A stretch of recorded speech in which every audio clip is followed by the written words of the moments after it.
Les clés de la ville. Parlons bien avec le fichier Amépi. Avec notre invité en plateau, Éric Franck. Bonjour. Bonjour. 2 agences dans le Grand Lille, responsable du fichier Amépi à Lille, partage de mandats. Alors tout d'abord, peut-être 3 chiffres clés. Je sais que ce n'est pas évident, on l'a évoqué notamment tout à l'heure, il y a beaucoup de disparités, mais enfin ce sont des tendances, et pour aussi donner l'idée à des gens qui ne connaissent pas forcément Lille, quel est à peu près le prix au mètre carré, on va voir ça aussi avec vous en détail. 3500, ça c'est le premier chiffre clé, 3500 € prix moyen au mètre carré d'un appartement ancien à Lille selon les dernières statistiques des notaires. 8,8%, ça c'est la hausse de prix annuelle. 210 000 comme 210 000 €, ça c'est le prix moyen d'une maison ancienne à Lille avec une hausse annuelle plus modérée, on est autour de 5%. Dynamisme économique, forte présence étudiante, renouvellement de quartier, fort réseau de transport, situation géographique, activités sportives et culturelles. Lille toujours bien classée dans le palmarès des villes où investir. Et vous qui êtes l'un des meilleurs spécialistes de l'immobilier lillois, vous allez nous éclairer. On va prendre avec vous la clé de la ville, mais aussi peut-être la clé des champs. Et bon, tout d'abord, en cette période très particulière de crise sanitaire, comment se porte le marché immobilier lillois ? Le marché immobilier lillois est très fluide. Il est en revanche très tendu. Il est en revanche hyper tendu. Il est hyper tendu et il y a une totale asymétrie entre l'offre et la demande. À totale asymétrie, tant sur le plan de la transaction que sur le plan locatif. Et donc c'est un véritable problème. En fait, ce que vous dites, c'est que le stock n'a jamais été aussi bas. Le stock n'a jamais été... En fait, vous avez une demande qui est pléthorique, une très forte demande et très peu de produits à vendre. Le stock n'a jamais été aussi bas. Au sein d'une même structure, nous disposons aujourd'hui en moyenne d'un portefeuille de 10 mandats. Il y a encore 10 ans, c'était le portefeuille d'un négociateur immobilier. Et ça, donc, depuis quand, cette pénurie en fait, de produits sur le marché ou de manque d'offres ? Avant la crise sanitaire ? Avant la crise sanitaire, nous échangeons régulièrement au sein de nos réunions Amépi, donc Alpha Grand Lille. Nous sommes 80 à échanger et nous avons le reflet total de la métropole puisque nous sommes organisés sur 5 bassins, ce qui nous donne une vue précise du marché de l'immobilier. Et nous nous plaignons depuis au moins 2 à 3 ans d'une totale pénurie et nous sommes tristes en réunion d'annoncer que j'ai un nouveau mandat exclusif ou je n'ai pas de mandat exclusif. Alors, comment vous l'expliquez alors ? Comment je l'explique ? En fait, une pénurie de logements. Pendant des années, on n'a pas produit de logements. Il se peut aussi que certains... Pénurie de logements neufs, là vous parlez, c'est ça. Il y a un manque de production déjà d'offres neuves. Manque de production, ouais. Peut-être manque de production d'anciens aussi. On va en parler tout à l'heure parce qu'on a une séquence avec un grand professionnel de la promotion immobilière qui s'appelle Luc de Montaudoin tout à l'heure, dont on va parler effectivement. Effectivement, on peut dire qu'on a un spectre de crise dans le neuf qui est sans précédent et qui touche toutes les régions de France. Ça donc oblige les personnes à aller vers l'ancien, le bâti ancien, et donc forcément ça crée une compression, c'est ça en fait. C'est plus qu'une compression. C'est un blocage. Est-ce que ça augmente les prix ? Ça augmente les prix, oui. Il y a une tendance, et notamment depuis la sortie du dernier confinement, à un certain emballement qui nous réserve des surprises. On peut donner des chiffres ou pas ? Pour qu'on comprenne la comparaison. Oui, par exemple, vous avez cité effectivement une moyenne de prix statistiquement. Ouais. Des notaires, 3 500 €, prix moyen en mètre carré. 3 500, ouais. Ce qui me paraît tout à fait crédible et raisonnable, notamment sur le secteur où j'évolue personnellement, qui est le secteur de la Madeleine. J'ai, pour illustrer une affaire qui s'est vendue récemment, dont je n'aurais jamais parié effectivement qu'elle puisse se vendre à ce prix, et mes autres confrères non plus, que j'avais interrogés, puisque nous échangeons régulièrement au sein de la MEPI, entre confrères, pour déterminer une valeur vénale la plus cohérente et la plus précise possible. C'est aussi ça l'avantage de la MEPI, effectivement, l'intérêt de la MEPI. Et donc, pour ce qui est de cette affaire, qui certes présentait de très belles caractéristiques, de l'haussmannien, une excellente qualité de rénovation, nous sommes montés à plus de 5 000 € le mètre carré. Vous voulez dire qu'en fait la compression, secteur la Madeleine proche gare, ça surcote. Ça surcote. Oui. Normalement, oui, bien sûr. C'est quoi la valeur qui aurait dû être appliquée en réalité ? Parce qu'effectivement, on voit bien l'effet de la valeur à cause du manque. Alors, il y avait l'effet beau produit qui probablement a joué avec une très belle rénovation qui a donné de la valeur ajoutée. Donc ça, c'est quand même le point positif. Mais je pense réellement qu'on aurait pu, effectivement, par le passé, vendre 500 € de moins le mètre carré facilement. C'est pas neutre. Voilà. Non, c'est pas neutre. Alors, attention, ça, c'était le constat que nous faisions jusque maintenant. Jusque maintenant, c'est entre la sortie de confinement et à aujourd'hui. Il s'avère que le marché est susceptible d'évoluer et qu'il ne faut pas trop inciter, il ne faut pas trop inciter les propriétaires à monter dans les tours. Cela peut leur réserver de très mauvaises surprises.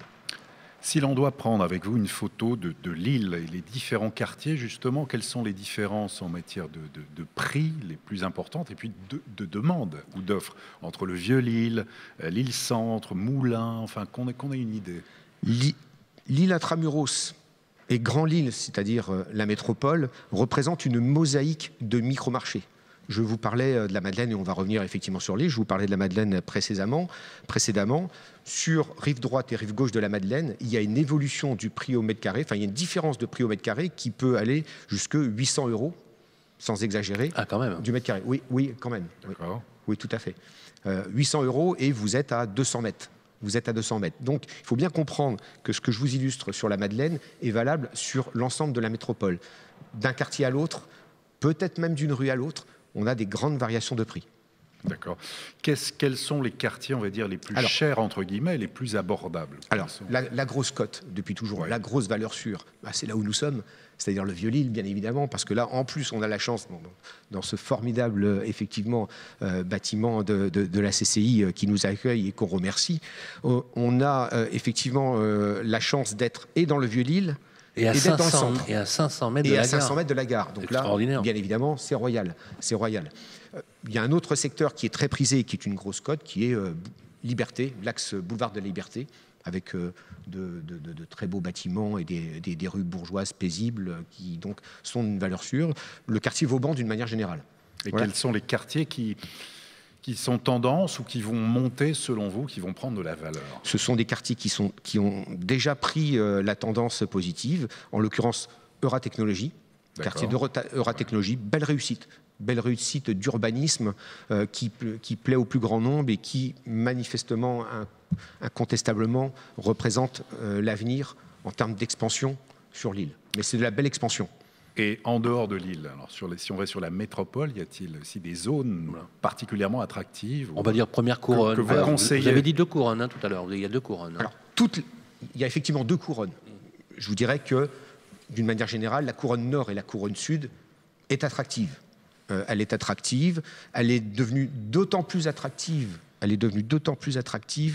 Que, avec le confinement, on a envie d'espace vert et que peut-être certains Lillois ont voulu effectivement envisager un petit déplacement en couronne. Je dis bien un petit déplacement en couronne parce qu'on a un autre problème, c'est la circulation.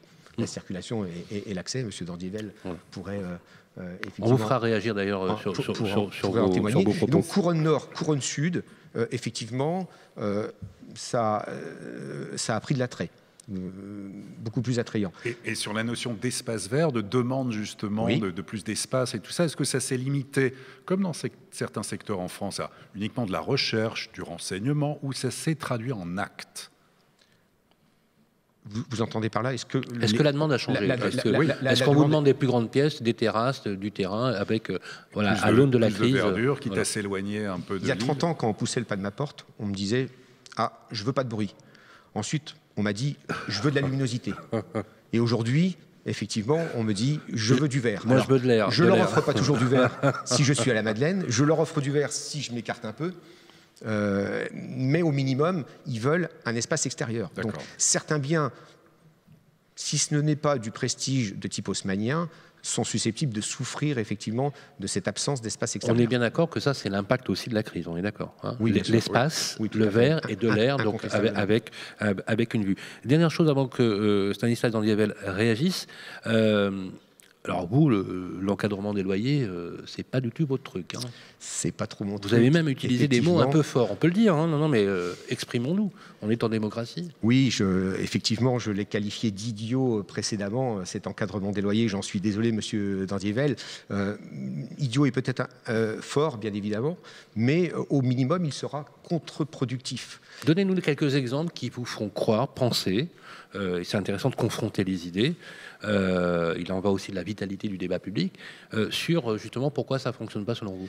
C'est pas bon. Vous avez parlé tout à l'heure de désinvestissement, vous avez parlé de choses quand même assez fortes. Certains propriétaires nous contactent en envisageant, surtout sur des petites surfaces, parce que vous évoquez l'aspect punitif, Monsieur Dandievel, mais en l'occurrence, on est en plein dedans. Je vous prie de croire que les propriétaires, et il ne s'agit pas de nous, parce que nous, finalement, nous sommes des intermédiaires, et nous sommes là pour, effectivement, relater le marché de l'immobilier. Mais je puis vous dire, veuillez croire que les propriétaires vivent l'encadrement des loyers comme une véritable punition et réfléchissent à vendre. Donc, s'ils vendent, c'est moins de logements, et moins de logements représente une véritable catastrophe.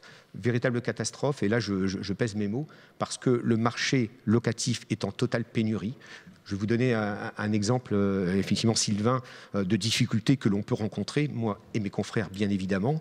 Vous publiez une annonce pour une offre locative vendredi soir, et vous avez oublié de la dépublier samedi soir.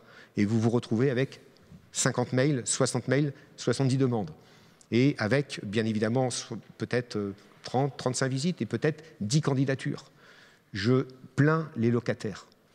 Le plus triste est pour les locataires. Un propriétaire saura toujours revendre son logement. Le pauvre locataire pour trouver un logement. Ne sait pas se loger. Pour trouver un logement. Pour trouver un logement. Merci, Éric Franck.